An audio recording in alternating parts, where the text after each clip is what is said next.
Arestado ang tatlong suspect sa sinagawang drug bypass operation ng Police Drug Enforcement Group at Philippine Drug Enforcement Agency Regional Special Enforcement Team Alpha sa Barangay San Juan Molo, Iloilo City, ito lamang ika-16 ng Hulyo taong kasalukuyan. Kinilala ang mga suspect na si alias Jo Marie, 22 anyos, isang construction worker, alias Rodolfo, 35 anyos, pedicab driver at alias Romela, 27 anyos at residente ng nasabing lugar.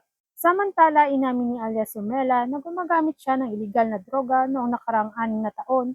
Dagdag pa niya, gumagamit siya ng droga dahil naglalabas siya upang magkaroon ng lakas. Kasama sa mga operating team ang Seaport Interdiction Unit at Coast Guard Intelligence Group Western Visayas, Coast Guard Intelligence Unit Iloilo.